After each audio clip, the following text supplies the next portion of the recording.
citizen.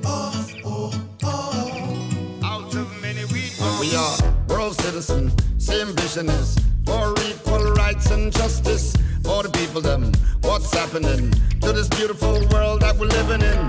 World citizen, lift up your voices. Welcome to another episode of the People Powered Planet podcast, where each week we bring you extraordinary solutionaries who are working on solving the incredible problems of our planet. Now, we are faced with a huge number of media shows, programs about all the terrible things happening in the world, all the awful things. And if you thought that was awful, it's even worse than that. And what we focus on is not ignoring the terrible trauma and the terrible problems facing our Earth, but on the solutionaries who are bringing us those inspiring key examples and these key programs that can actually bring us together. And I noticed that on our program today, one of our guests, Suzanne Taylor, has a fantastic program that she does, a contest she did to visualize back from 2050 to see the world how we took the world on the path that brought it to the future of peace and abundance and sustainability that we all want. And to visualize that task, we can start today with some extraordinary guests who are working on exactly that. Today, we're so pleased to have Emanuel Kuntzelman and Laura Rose, who are the co-founders of the Holomovement, a Holomovement that brings us together from that spiritual root to also interact with how do we practically create new tools and new systems that can actually transform planet Earth from this current path that we're on toward doom and gloom, toward the path of really thriving and bringing together the wonderful opportunities ahead.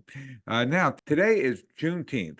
And to celebrate Juneteenth, we're talking about the coming together of humanities emancipation. How do we actually rise above the divisions and strife and come together as one?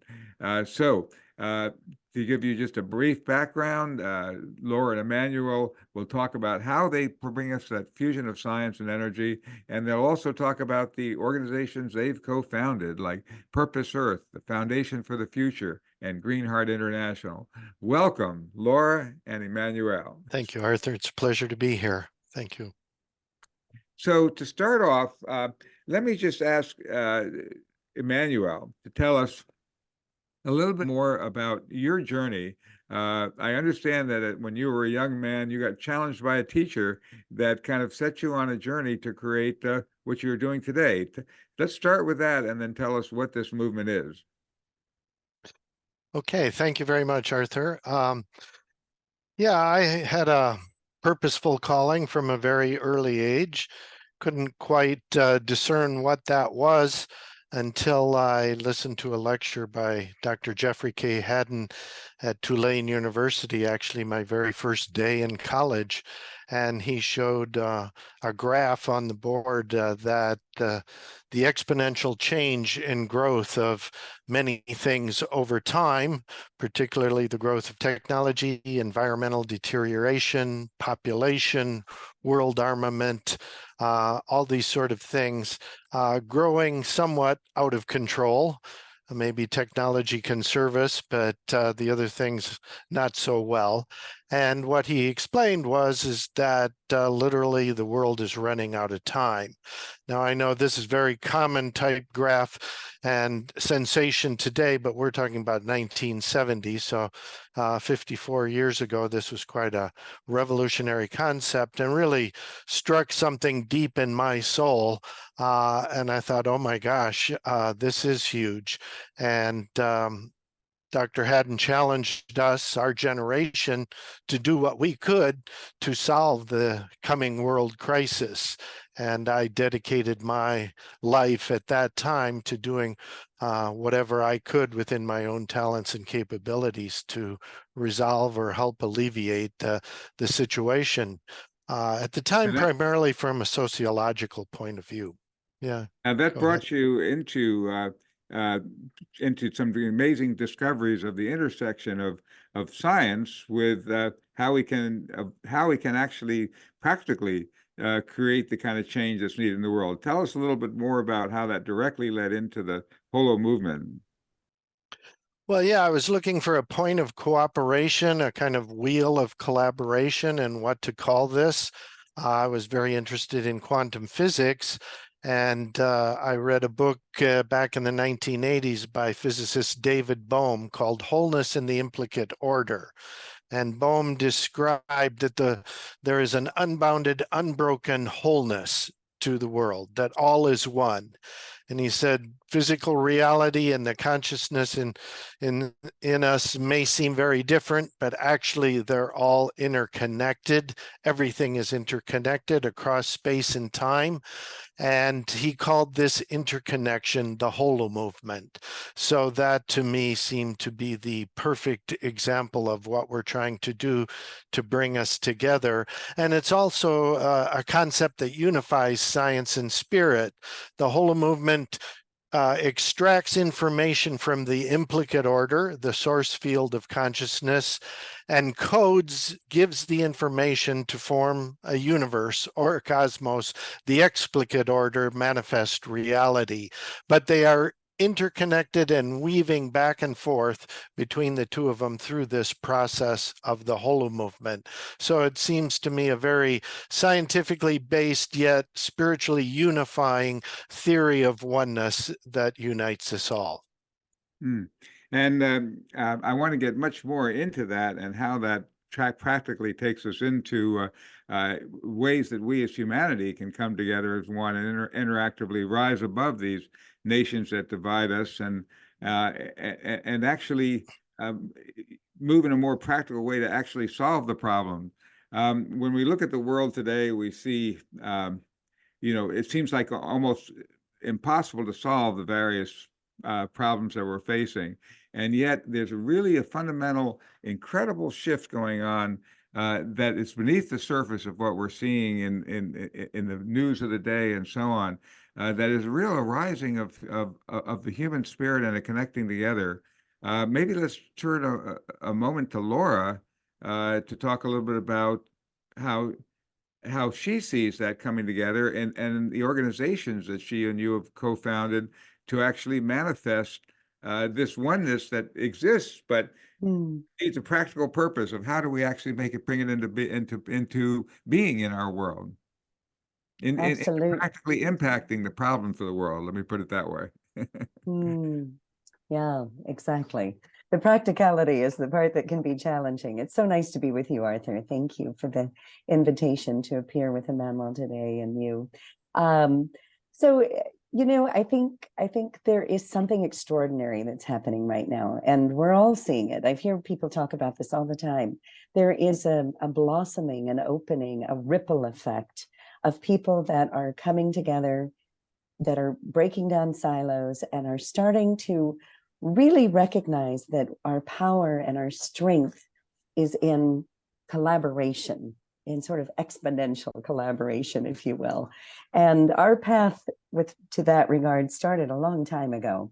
I got involved with the beautiful industry of cultural exchange back in the 80s. And Manuel happened to be doing the same thing in Spain, and I was living in San Francisco. And we decided to bring our passion for connecting people and planet together. And I moved to Spain, and we started working on building what is today Greenheart International. And at last count, we facilitated the cultural exchange experiences of about 170,000 young people from 85 countries around the world. Wow. And and I have not had the pleasure of meeting all of them, but I met many over the years. I had the privilege of hosting a lot of young people, especially when I was living in San Francisco. And I would also always host the last kid, the one that no other host family chose, and who always ended up being the most extraordinary person, and who ended up keeping long-term relationship with, and just phenomenal experiences. But I'll share one story about cultural exchange that I think is emblematic. Part of our program was called Work and Travel, which meant we were bringing university age students to the United States, and they were doing sort of, jobs like flipping burgers, shoulder to shoulder with an American kid for their summer vacation during university. So we had kids from all over the world coming to do this, and then they would go home to their home country after 3 months. And so one of the kids that we had was a guy named Ahmed, and he was from Jordan. And I learned this story long after it took place. He actually shared it with the Department of State. But what he said was that when he first was coming to the United States and he told his friends that he was going to be in the US, they said, oh, you don't want to go to the United States. Americans aren't friendly. They don't like Jordanians. You're not going to have a good time. And he said, I'm going to go anyway. And he got on a plane and then managed to leave his adapter for his cell phone, which is how he's going to stay in touch on the plane. And so, of course, he was in panic because he just arrived in the US and he didn't know how to stay in touch and his battery was dead. And so he went into a shop to buy one in New Jersey. And the American man who ran the shop in New Jersey said, I don't have that adapter, but come on, I'm getting ready to close right now. I'll close a minute early. I'm going to drive you to the next town over and we'll find you that adapter. And that formed the basis of a friendship that lasted years and years later and completely changed Ahmed's perception of Americans.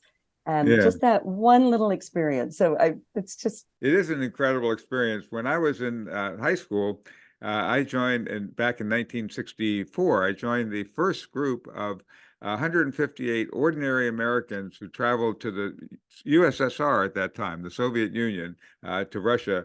And here we were in the height of the Cold War. And I was the only high school student, but we went over and went to Moscow and Leningrad and met so many people. And the amazing thing is that of these enemies, they would all come up, wow, you're an American, and they want to hear more about America and know about it, and they'd want American clothes and blue jeans and music, and I sent a bunch of them, Beatles records and Elvis Presley and all this, but there was, and I thought, hey, we're gonna blow up the world trying to fight these people. All they want is, to share our blue jeans and our music, and I mean, when we get to the cultural level, there are so many movies about people on opposite sides of issues who come together, free trip to Egypt, where this guy goes to Trump rallies with offering a free trip to Egypt and gets a family who's very anti, Muslims and so on, to live with a Muslim family, fall in love with them. They fall in love with him. There's one of many, the Chelsea Clinton movie where an imam and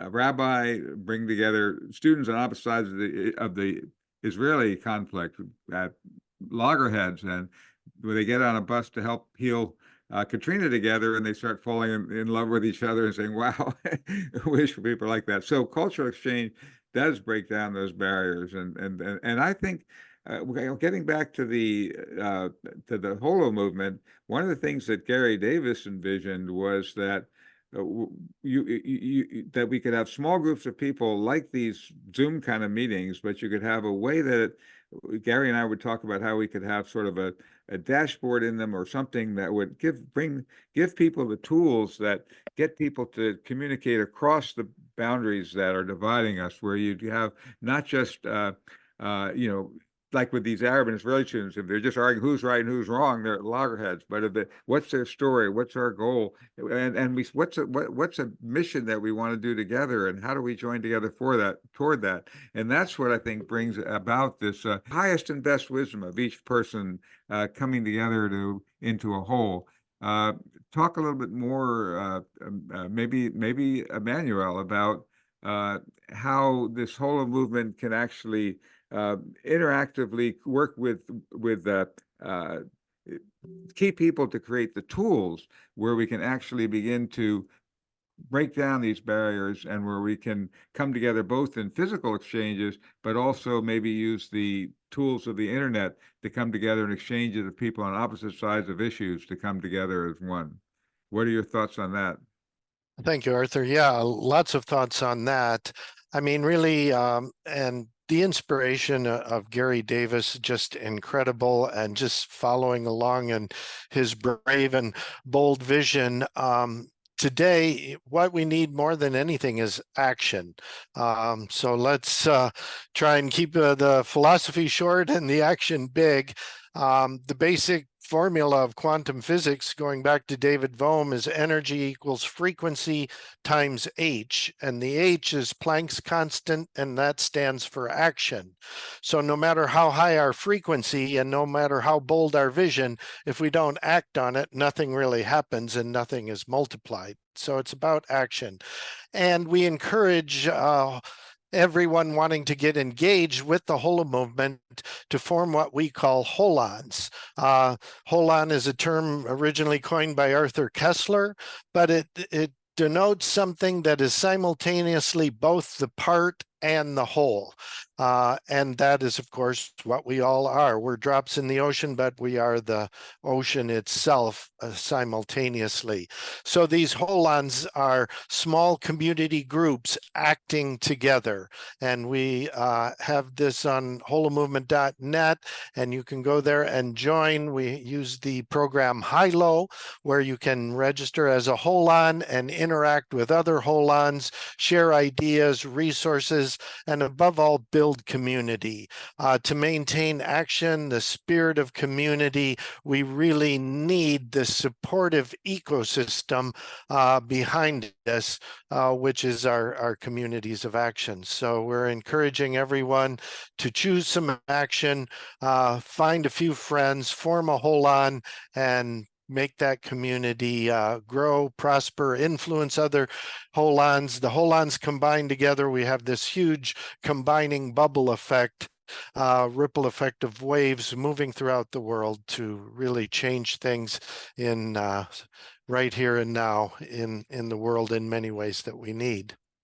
Yeah, that does sound so parallel to Gary's idea. What we would talk about was if you took that old organization chart with the president on top or the king on top, and then we're all underneath, and you change that into a geodesic sphere. As you rotate it, every single person is on top, and you have an interactive way that you break down the barriers and come together. Now, my question is, what have you discovered with these holons as kind of the practical tools that can help guide people get past disagreements or challenges and to break down those and come together? Are there practical tools and trainings that somehow interact with the holons to empower them to get beyond the divisions and strife that we see afflicting so much of the groups that try to interact? Well, we're in the process of offering different tools with partnership organizations. Bear in mind that the Holomovement is not an organization, it's a movement, so it doesn't exist as an individual entity. It is the flow of the Holomovement itself, and we are seeking partnerships with organizations that can provide guidance in the various tools necessary. Certainly, first and foremost, though, to break down divisions, we might recommend Bohmian dialogue, deep listening, being very present and aware of other people's ideas. Probably step one is learning to listen and collaborate, leaving our opinions at the door and holding on to our deepest shared values, a good way to form a community spirit. And then we also encourage people, we've developed the Holomovement Purpose Lab through another partner. So we encourage everyone to really take a deep dive to find their purpose and what they feel called to in life based on their own talents and skills. So there's certainly no one message for everyone, but an encouragement to find our purpose, put it to work, and work together as a community to make that prosper and grow. And there are, of course, lots of other skill sets that we can add to the mix, but these are some of the starting points of listening and purpose. Great. One of the skill sets I might share with you, and we can put in the link in here at bullyproof.org, we developed a program for young people that boiled down all the conflict resolution tools and the kind of interactive listening and all these things you've mentioned into 10 animal characters and an acronym that empowered people in how to do this shift. And we might maybe get into that in another program. But for now, you see it there in the link, bullyproof.org. But to go back to that, I love the idea and your title of it, which is Purpose Earth. The title isn't just, find your individual purpose, it's Purpose Earth. Maybe Laura could tell us a little bit more about Purpose Earth. Yes, it's very close to my heart, and it's a project that we started actually before we formally launched the Holomovement, and sort of was a rollout from Greenheart. But Purpose Earth is about purpose on Earth, and it's a grant and mentorship program that is funding organizations, grassroots organizations around the planet. So far, there are about 45 of them from over 20 countries worldwide, who are finding solutions, very creative solutions, to some of their greatest challenges. So that includes things like providing a school in the Dominican Republic that is for children who are more or less living on the street until age 7, helping to build communities where trash is converted into artwork in Ghana, digging wells in Brazil so that women and girls no longer have to walk hours and hours a day in order to fetch water and can be in comparative safety. There are also all kinds of very beautiful programs that are involved with artwork, such as teaching wheelchair-bound people in Cambodia to dance on stage in wheelchairs. So there's a variety of things. But what's very exceptional about it is we have this extraordinary council that reviews hundreds, 150, 200 applications a year. And then we select the ones who are truly passionate about these solutions. And then we provide mentoring for them. So it's not just handing them funds, but it's creating a long-term relationship with these organizations. Mm-hmm.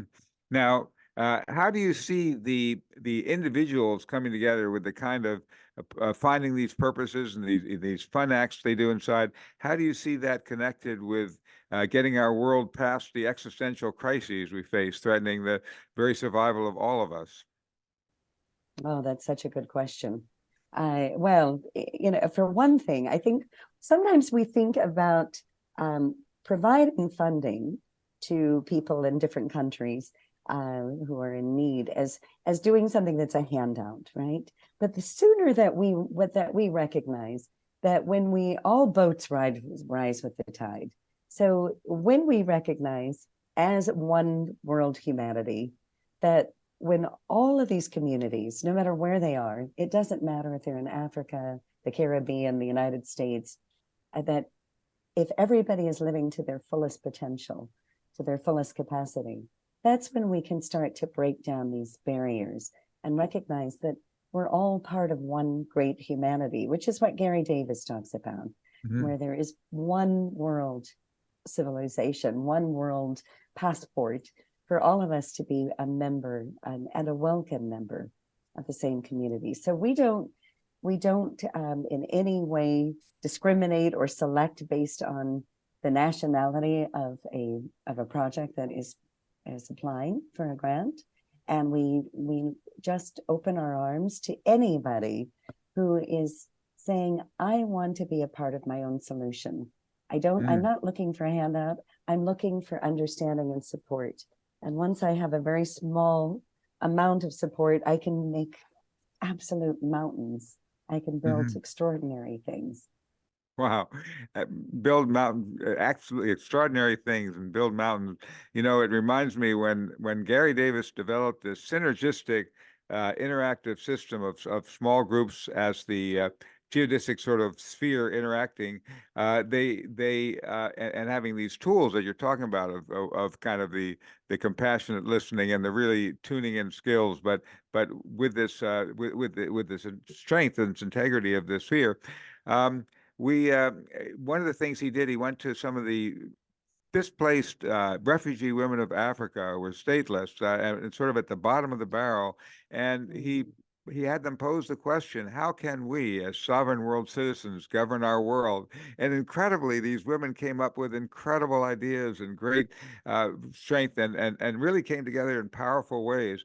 And that's one of the things we're also working on now. We're working on interactive system, working with some people in Nigeria and other places of finding ways that we that we bring out that incredible intelligence in each of us, and begin to find a way to excite that into an interaction that can help develop a planet that works. And these tools of the people-powered planet, they envision so much like what Emanuel was talking about these separate holons interactively doing it, that Gary said, if every constitution in the world says that it's based on we the people, and if the Universal Declaration says the will of the people shall be the basis of the authority of government, then why do we just try to hit our heads against the wall trying to get these existing broken nation state systems, invisible lines of really fraudulent? I mean, they're not real things. There's not really these lines on the planet. When we step on space, we see they're not there. But we created these fictions, and we kill each. You step over this line, we'll kill you. Based on these fictions. When we go back to that whole, and we create a system where these interactive holons can actually end up creating the solutions and the governance of our planet. I mean, what is governance? Governance is people coming into a collective pact of these are the kind of rules we have, and like one of them is that you don't kill people. Every jurisdiction has that, except the global. The global is just hunky dory. The more people you kill, you're more heroic. But that's not that doesn't make any sense. So when we raise our jurisdiction to the globe and we develop not win-lose democracy, which pits us against each other and creates division and strife, but a more holistic, interactive system where you can take people. It doesn't matter, red states, green states, Republicans, Democrats, Arabs, Israelis, whatever side of the issue are. You bring them into this kind of special interactive system using these tools, and they start to come together, and we start to discover that there actually is a common purpose for Earth, that the visions are the same. I mean, people want a better future for their children. They want a clean life. They want to feel secure. We're not different. And when we start tapping into that and create a system that does it, once we can create what is the will of humanity, oh my God, that is such a powerful force. We don't need armies. We don't need militaries. We don't need anything else. We just need the people power of creating that coming together, of actually being able to interactively rise to the top. What is the will of humanity? And that will of humanity will coalesce. I mean, in all the exchanges and everything you've had, and when you get to the core of it, I mean, you almost never find anything except that oneness that we're evolving and struggling toward. Is that how you see it? Well, it's, Arthur, I'll just use an example that I think is so beautiful. Yes, that's how I see it. And I want to hear Emanuel's comment on this, but I'll just give one example, which is there's a program called Erasmus that's in the EU. And it's an educational, it's through the university systems in all of the countries that are EU members. And it enables kids who are studying in university to spend at least 1 year studying in another country. So if you're Spanish, you can study for a year in Amsterdam, for example, in Holland, and I just read the other day that more than 1 million babies have been born as products of marriages that occurred because of the Erasmus system, which is breaking down all of these borders and bringing people together and saying, let's introduce people from different countries to each other so that we no longer think of ourselves as citizens of a country, but as members of the greatest community, the world community. So for me, what you're saying is absolute music to my ears. And I think when we get to that point, we have the potential to really save the planet. Manuel, you want to weigh in on that? Love to weigh in on that. I'd like to just give us a little perspective on the importance of this moment in time.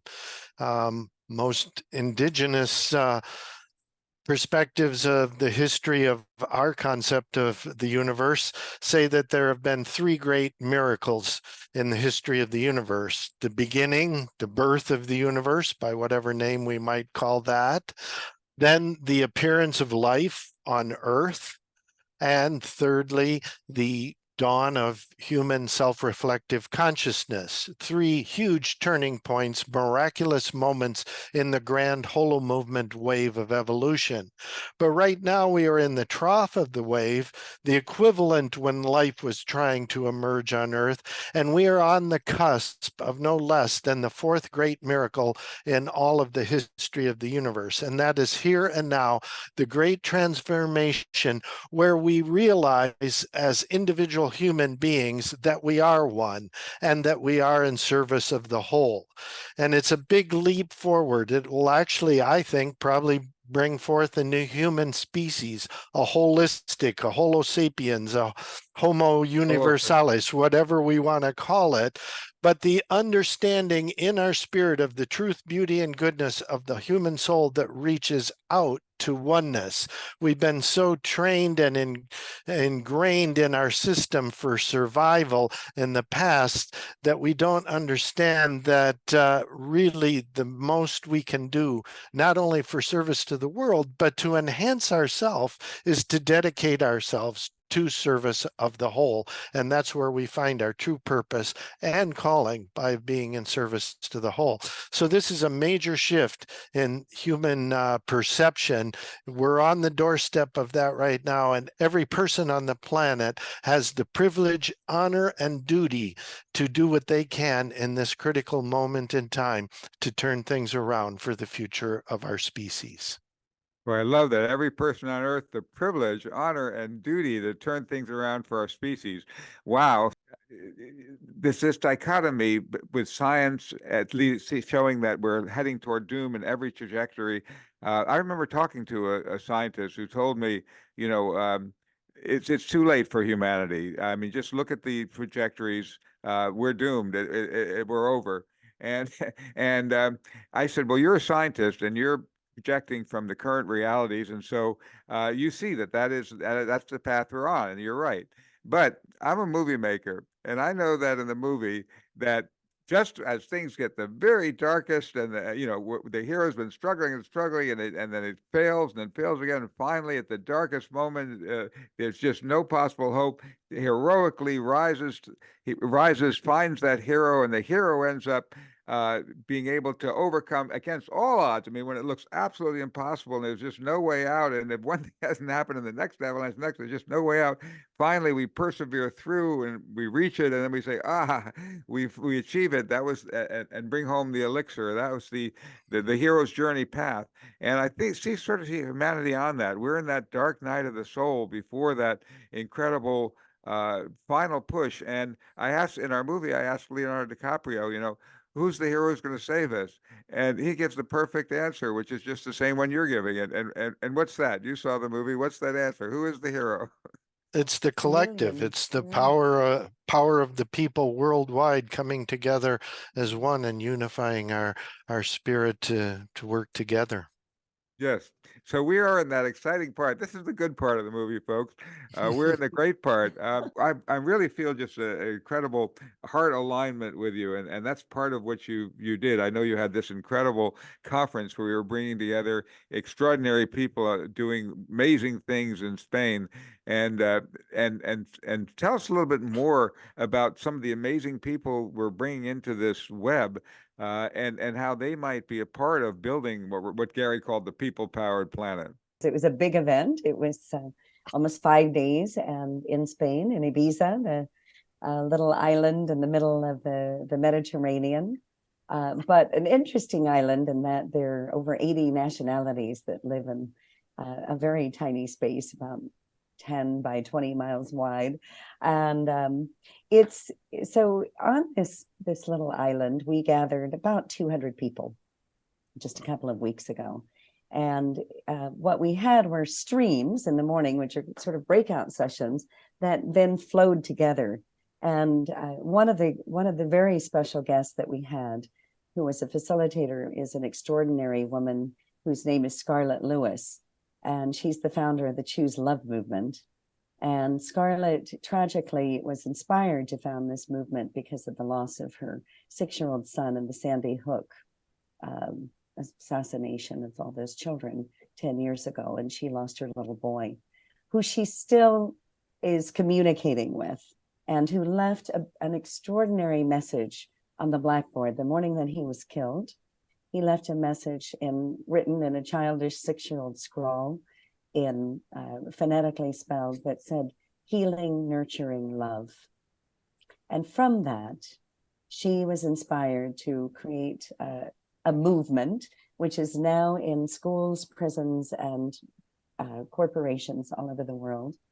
And she is helping people to change every negative thought to a loving one. And that's the basis of her work. And that was what we were doing while we were there, is one of the streams. We also focused on something called conscious flourishing, which is about our ability to heal ourselves through the biofield, and recognizing that it's not just about knowing a doctor is an expert on elbows, but recognizing that we're an integrated whole, and that we're so much more than that. We're like the planet. We're a holistic organism, and that's part of the problem, has been the divisions of looking at it in pieces. And I was interested in seeing that at your conference. You had a couple of people. I wondered how they might fit into creating this interactive holo system, and that is, you had now someone from Google. Now, AI and Google, on the one hand, seem like they could be draconian. I mean, they're getting all our information, and AI could get out of control and to command the weapon systems that destroy humanity. But at the same time, it seems to me that we need some key people with those kind of scientific tools to help develop this interactive system that brings to the top this highest and best wisdom of humanity in this in the people-powered planet plan. Tell us a little bit about that technology panel and how some of those key people might play a role in evolving the people-powered planet. Yes, we were honored to have Gopi Kalayil, who is the global business strategist for artificial intelligence at Google, in the conference.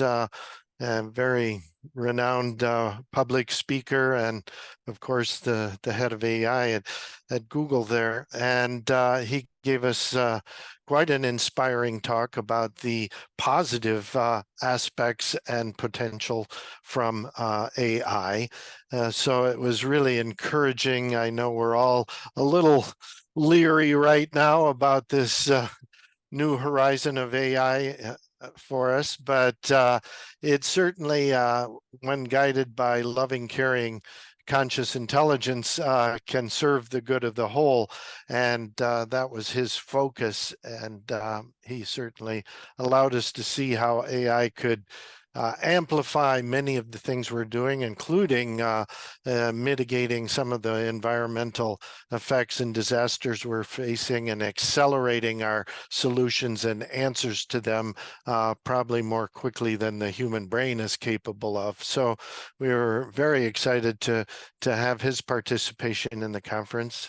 And perhaps just one other combining kind of with that, Lynn McTaggart was there, and we did little experiment with the intention experiences and setting intentions. In this case, it was healing. We witnessed half a dozen or more rather spontaneous healings of people with various elements. But again, the idea is, as a collective, if we set an intention, we work with artificial intelligence and the technological tools at our disposal and put our mind energy into this, we can find the solutions and put them into motion for a brighter future for all. Well, the specific reason I wanted to ask about that is because as in this interaction of holons, or integrity groups, as Gary called them, creating purpose and intention for the earth, how do we amalgamate that massive amounts of data and information into coming together into the will of humanity as a whole? And there was an incredible story where Obama was in the Google search room and just seeing these waves of humanity's intentions and ideas, just and where our focus is just on this huge screens, just evolving into almost clouds of where this is where humanity's going, that's where it's going. And I'm seeing that somehow, if we could tap into the positive side of it, it could be a way of amalgamating and really bringing together the will of humanity beyond this broken system of win-lose democracy into a holistic, creating that intention for the world, and out of that intention, all the different people doing the parts and jobs that make it get done, that we actually do uh, create that future we want.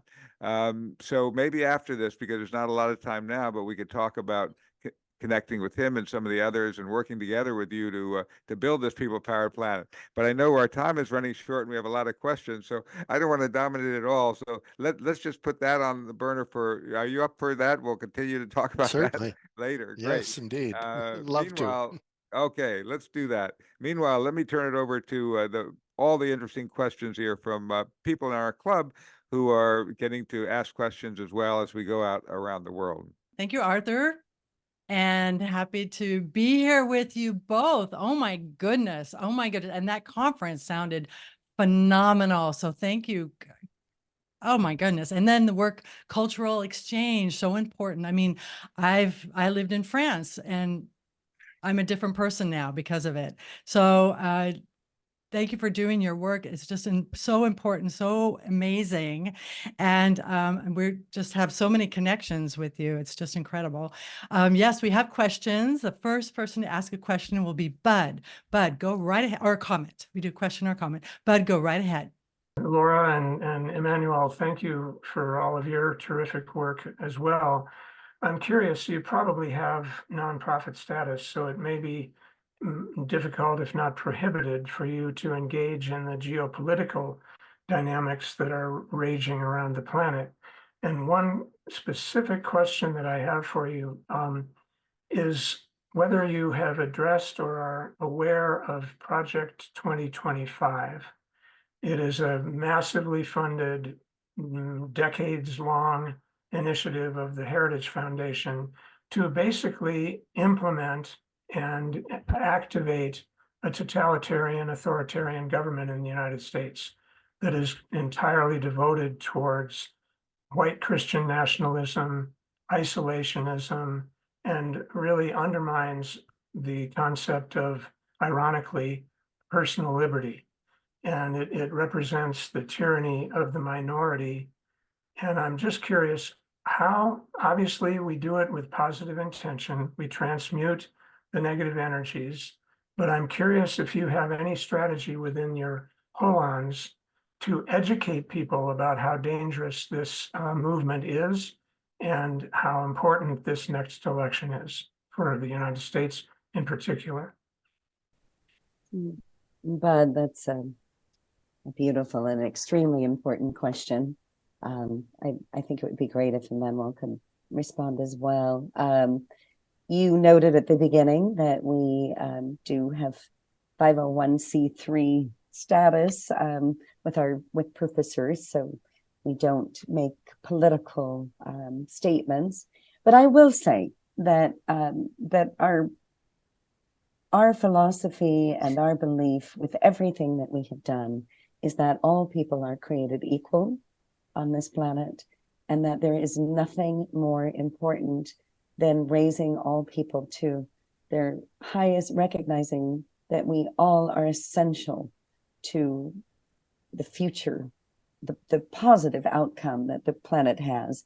And we don't have a formal program within the Holomovement for addressing this in terms of it being called Project 2025. However, everything that we do is focused on the highest good. We believe that there is, that the only way that we can move forward is for us to unite, to embrace one another's differences. We have dedicated our lives to our cultural differences. There is nothing more beautiful, exciting, and awe-inspiring than being able to appreciate our differences and finding that there are more likenesses than differences within us anyway. But I think it's incumbent upon us, and I would like to believe, I would really like to believe that that people are basically good, and that people have a good heart. And that the most important thing is for people to understand that it's very easy. We know what's happened in history. We know what happened in the 1930s, and it may not be information that's available to enough people now. I'm very distressed to see what newspapers are carrying these days or not carrying. But it's incumbent upon people of our generation, the baby boomers of the world, to make sure that that information is conveyed through stories, through efforts to embrace different communities, and to do everything we can to come from a place of love. And Emanuel, I'm sure you have more to say on this subject, but. Well, thank you, Bud, for this very key question of our times here. And thank you, Laura, for your response. Yes, all I can really do is reiterate what Laura said, is to appeal to the goodness in the human heart and soul of everyone, to not let ourselves fall into the negative default of argument or political discussion, but rather to appeal to the highest ideals in the human spirit and try and elevate the conversation as much as we can to make the world our entire country, to live it together as one, to understand that this materialistic mode that we've been locked into for so many centuries now has to change, and it has to be a new spirit of collaboration, cooperation, and once again recognizing humanity as one.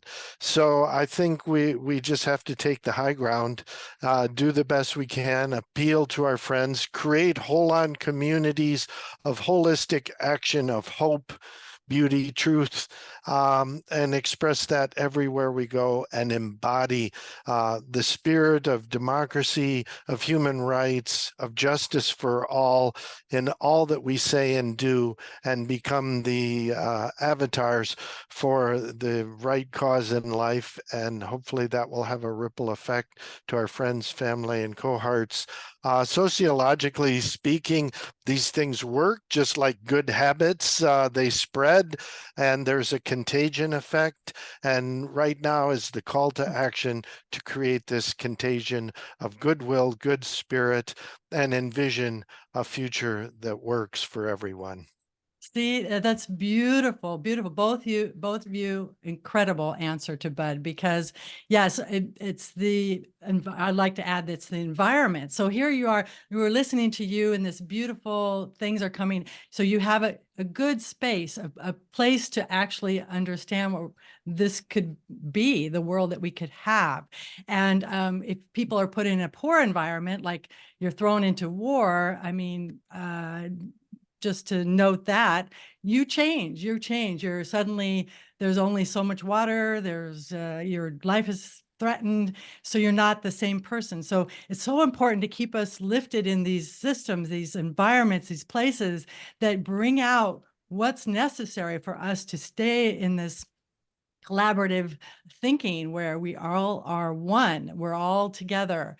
And so beautiful, both of you. And then is, just like the work you've done, with different countries and helping different basic needs. So important, so important. Thank you I'm totally aligned with both of your answers. And I've been working with Meg Wheatley lately, and she's got a new project out called Restoring Sanity. And she's right aligned with your desire to create communities that are intentional warriors for the human spirit. And the two weapons that warriors for the human spirit have are compassion and insight. And I think that the kind of insight that you have about being positive, maintaining a positive focus, focusing on the goodness of our human hearts is the key. And we still have a massive amount of work to do. And so on that message, I also put a link to a song that could be Arthur's theme song to the theme of At the Darkest Hour. It's called Show the Way. And I put the link to the music. It's a song by David Wilcox, where love is the ultimate answer to show the way. And but it talks about being at the very cusp of the darkest hours. So Wow. thank And you we, again. beautiful. And we need to take back that word warrior, because warrior, killing. So take back the word. It doesn't Well, mean yeah. that. Yeah. And take back the word patriot and what it Right. means for this Mhm. country, especially. Beautiful. Yeah, words have, meaning.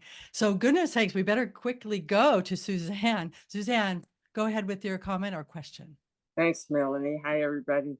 That last thing you were saying, Emmanuel, I'm thinking, oh my God, wouldn't it be wonderful if Biden could say that? And it's beyond, I have a nonprofit also, it can't be political, but it's beyond political. I mean, this is survival of humanity. And what Biden seems to be missing is this call to our greatness. They defends his policies. He did this good, he did that good, but call us to our finest, call us to what humanity can be, give us this positive feeling about ourselves.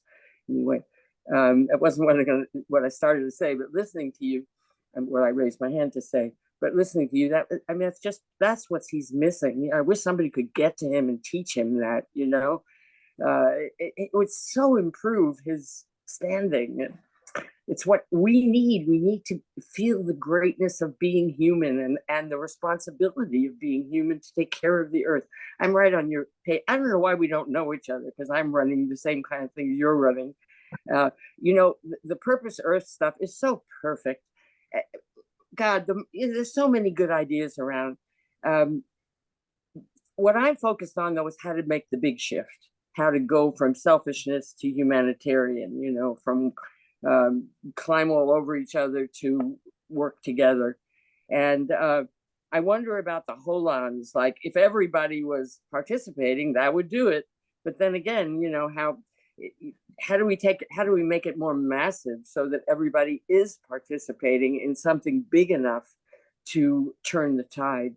And we're gadflies now. We got you, and we got how many others also working the same territory, but not working together. We don't have a force. And so that's one of the things I think about, how to create a force. And then another just major thing, I don't want to talk too long, but another major thing is all of the principles are golden rule, simple. It's so obvious, but not so obvious to a world. And what I work with is the universe story. Get a new creation story for humanity. The Teilhard de Chardin to Thomas Berry to Brian Swim, my favorite storyteller of the universe story. And it's science supporting the idea of oneness. So that our God is science, but we haven't caught up with listening to science yet. And once you get the idea from science how we are one humanity, we're evolving together, not on a dead earth here to dead universe here to use the earth, but evolving together. It's all one. And so if you get the science of it, if it's charismatically presented to you, as Brian Swim is so good at, you kind of get the sense of being connected to each other. So I'm into teaching humanity the universe story. And then also, if you were to address one thing that's keeping everything stuck on the objective level, it's this end stage capitalism with this income inequality. It will not work. We've got to bring everybody out of survival so that we're all in the game, because as long as so much of humanity's in survival, they can think about ideas or principles, and they go to a dictator, who make it easy for them. So anyway, those are the major things that I would offer into the space here, and we should be working together. We should. We will. Yeah. It's a pleasure to meet you. So dynamic. Yes, Suzanne, absolutely. And then it's true. We have great people thinking of great things, and we need to definitely more collaboration. It's absolutely true. And then also there's the important work of ourselves to kind of, it's so nice to say, I thought of this or whatever, but I always like to say it's important to just, and I have to do it too, let's just, I'm part of this. I'm just be honored to be part of this one thing. And I don't have to, put my name on, I did this, I did that. Just know, that I don't know who made this lamp next to me. It's beautiful. I can't give them credit. Some artist made it. It's beautiful, but it's here and it's part of it. So I think if we think more in the wholeness, not worry too much about our ego that I created this organization, whatever, just kind of, oh, you did that. Let's meld together. Anyway, yeah, so thank you so much. Once again, thank you. This is phenomenal. You're phenomenal. I'm going to let it go back to Arthur now, but a big thank you from me. Okay, so Arthur, please take it away. Thanks, Well, it Melanie. seems to me we're all saying, yes, let's do it. So next week on the People Powered Planet is Action Day, and let's make the action hold-ons. If you're agreeable to come back, let's actually get together. You can go to your website. You can we'll actually together join, become hold-ons. We'll learn what that means. We'll learn how to do it. Let's make next week Hold-On Action Week. How does that sound to you? Well, let's do it. Let's do more together. Let's do it. And Hold thank on, you, and Melanie, do more things Arthur. together. How do we connect with you? Get information about each of your projects, Greenheart and all the others. Tell us how we connect and follow up with you. You can go to holomovement.net. Probably the quickest, easiest way to become a hold-on or see what the Holomovement is up to. So holomovement.net be a great entryway. And to see projects or to make a donation, purposeearth.org. These would be the two main websites. And we can also get your book, right? You've just been part of a book that got an award and so on. We've published an anthology. It's called The Holomovement, Embracing Our Collective Purpose to Unite Humanity. So that's available on Amazon. If you just Google in the Holomovement book, you'll find it. Nearly some 50 contributing authors to the anthology explaining the Holomovement flow and the principles behind it. It's on Audible too. Well, thank you so much, Laura and Emanuel. This has just been extraordinary. I've just been so pleased to connect with you and hear about your extraordinary work, and look forward to collaborating as you're building your hold-ons and more. Join us each week and every week on the People Powered Planet podcast. World citizen, lift up your voices. Oh, you know we got something to say. All we need is the same directions, heading in one way. Thank you for watching. Please subscribe to our channel and like this video.